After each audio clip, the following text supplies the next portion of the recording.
Hello everyone, I Shruti Garg welcomes you all in online classes. Today we are going to continue the chapter Consumer Equilibrium. Let's start. In previous video we already studied about consumer equilibrium in one commodity case, जिसमें हमने पढ़ा था कि if consumer is consuming only one commodity then he will achieve the equilibrium point when MUX is equal to price of X. And we also studied कि law of DMU applied in it, and according to law of DMU, as the consumption increases, the margin utility derived from every successive unit start declining. Today we are going to study about consumer equilibrium in two commodity case.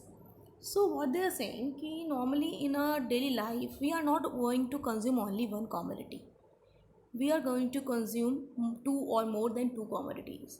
Consumer कभी भी अपना खर्चा सिर्फ एक commodity के ऊपर नहीं करेगा, वो एक से ज़्यादा यूनिट कंज्यूम करना चाहता है. So what it is, firstly they said that कि जो लॉ ऑफ डीएमयू है वो एक कॉमोडिटी केस में अप्लाई होता है. कंज्यूमर एक से ज़्यादा यूनिट कंज्यूम करता है, और जब कंज्यूमर एक से ज़्यादा यूनिट कंज्यूम करता है तो उस केस में लॉ ऑफ डीएमयू अप्लाई नहीं होता, बल्कि होता है law of equi marginal utility. Now what it is law of equal marginal utility. Law of equi marginal utility is कि इसका दूसरा नाम क्या है, लॉ ऑफ सब्स्टिट्यूशन भी कह सकते हैं, लॉ ऑफ मैक्सिमम सेटिस्फेक्शन भी कह सकते हैं, गॉसेंस का सेकंड लॉ भी से हम कह सकते हैं. According to law of equi marginal utility, एक कंज्यूमर को मैक्सिमम सेटिस्फेक्शन जब होगा कि जब उसको दोनों कॉमोडिटी पे मिलने वाला चेंज इन सेटिस्फेक्शन बराबर होगा. For example, you have two product, one is apple and another is banana.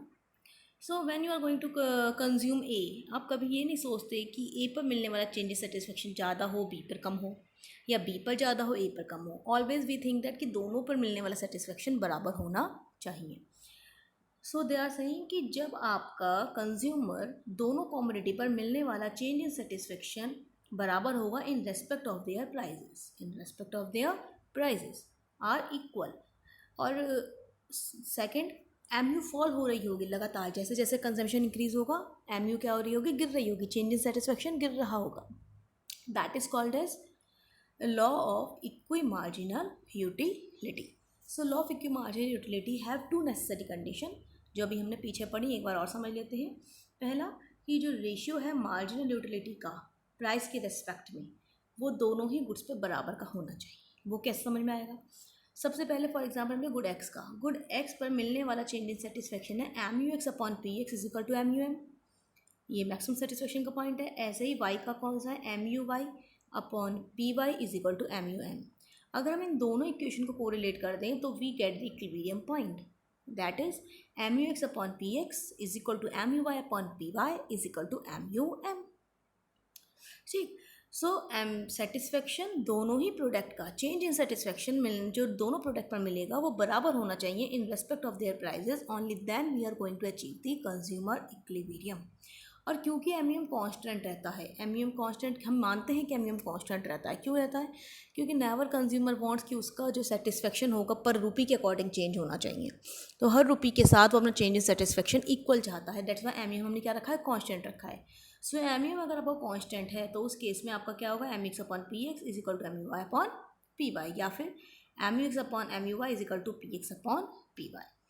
Clear? यानी कि ये आपने एक दूसरे को क्या कर दिया, इंटरचेंज कर दिया. M U X upon P X is equal to M U Y upon P Y, तो एम यू एक्स के नीचे लिख दिया एम यू वाई और पी वाई के ऊपर लिख दिया P X. Let's so second हमने कंडीशन कौन सी, टू नेसेसरी कंडीशन की बात करी थी. फर्स्ट कंडीशन कि M U X upon P X is equal to M U Y upon P Y होना चाहिए. सेकेंड, एम यू आपकी क्या होनी चाहिए, कंजम्पशन जो होना चाहिए लगातार के साथ साथ गिरना चाहिए. सेकेंड कंडीशन यही कहती है कि जैसे जैसे आप कंजम्पशन इंक्रीज़ करें वैसे वैसे मिलने वाला सेटिस्फेक्शन डिक्रीज़ होना चाहिए. सो फाइनली अगर हम कंक्लूड करें पूरे law of equi margin utility को, तो ये क्या कहते हैं कि a consumer is consuming two commodity it will be in equilibrium when he spend his limited income in such a way that the ratio of margin utility of two commodity and their respective prices are equal and mu falls as consumption increases. Then we understood it with the help of an illustration. Illustration क्या कहता है हमारा, आप ये मानकर चलिए आपके पास दो गुड्स हैं, one is X and another is Y. Price X की price of good X is 3, price of good Y is 4, और मार्जिन यूटिलिटी ऑफ मनी 1 रुपये के रेस्पेक्ट में कितनी है, 9 यूटिल्स के बराबर है। सो कंज्यूमर के पास कितने रुपीज़ हैं, 20 रुपीज़ है। सो वो कितनी क्वांटिटी खरीदे कि उसे मैक्सिमम सेटिस्फेक्शन अचीव हो जाए। तो इसके लिए सबसे पहले हमने देखा कि हर एक प्रोडक्ट की अगर हम इंक्रीज़ करते हैं, कंजम्पशन इंक्रीज़ करते हैं, तो चेंज इन सेटिस्फेक्शन कितना कम हो रहा है। सो हमने देखा कि फर्स्ट यूनिट एक्स की मार्जिन यूटिलिटी है 36, वाई की है 40। सेकेंड यूनिट पर एक्स की कम हुई 33 तक, वाई की 36, सी की 30 हो गई, 32 वाई की, 4 की 27 हो गई, इसकी 28, यानी कि लगातार आपका एमयू क्या हो रहे हैं, कम हो रहे हैं। तो पहली जो कंडीशन है, सेकंड कंडीशन जो थी कि एमयू कंटिन्यूसली डिक्रीज़ होना चाहिए जैसे जैसे हमारा कंजम्पशन इंक्रीज़ होता है, वो यहाँ पर फुलफिल हो रही है। अब हमारी कौन सी कंडीशन रह गई है कि हमें एम यू एक्स को P X, M U X upon P X is equal to M U Y upon P Y, यानी कि हमारा change in satisfaction in respect of their prices बराबर होना चाहिए। तो फॉर दिस हमें सबसे पहले क्या निकालना होगा, M U X upon P X और M U Y upon P Y. So जो हमारा क्वेश्चन था, उस क्वेश्चन में अभी हमने देखा था कि जो एक्स है उसके प्राइस क्या है 3 और वाई की प्राइस क्या है 4, तो ये याद रखिएगा। So let's move.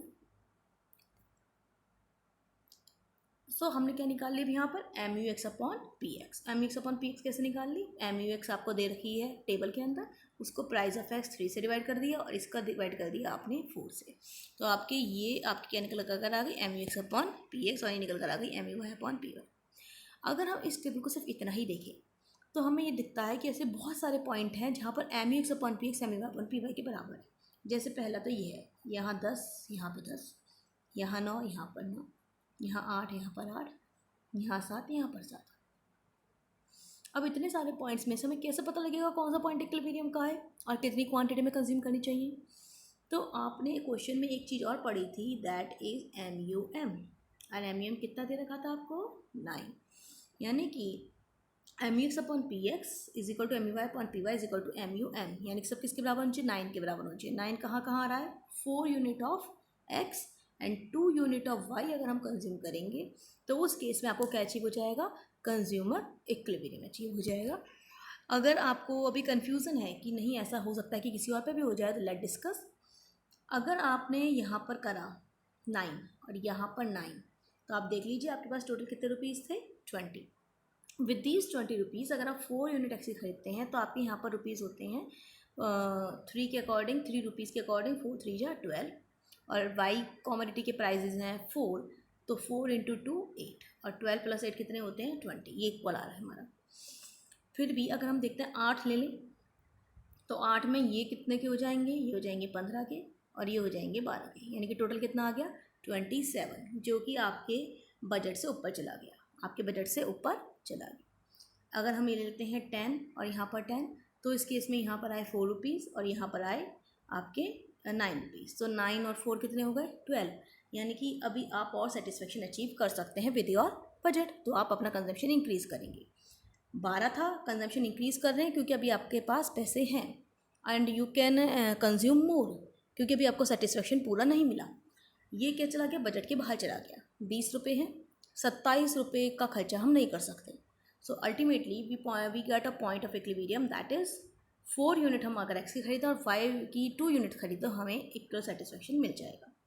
तो कंज्यूमर इक्विलिब्रियम कहाँ होता है, जहाँ M X upon P X M U upon P Y is equal to M U M होता है। तो according to the question, as M U M is 9 utils, तो consumer को मैक्सिमम सेटिस्फेक्शन तब होगा जब वो 4 यूनिट एक्स की खरीदेगा और 2 यूनिट वाई की खरीदेगा, as per the question. As per the diagram when we see, तो we take unit of commodity on X axis and mu upon price on the y axis. This is MUM which is remain constant at ₹9 utils, और MUX upon PX लगातार गिर रही है, MU upon PY भी लगातार गिर रही है, और ये तीनों इक्विलिब्रियम पर कब आए हैं, जब आपने 4 यूनिट एक्स की कंज्यूम कर रही हैं और 2 यूनिट वाई की कंज्यूम कर रही हैं। And students and all of you friends, always keep in your mind कि जब भी आपको कोई क्वेश्चन इकोनॉमिक्स में पूछा जाए, स्पेशली इन माइक्रो इकोनॉमिक्स और मैक्रो, अगर आपके पास उससे रिलेटेड कोई कर्व है या डायग्राम है, उसे ज़रूर बनाएं। It will help you attain good marks.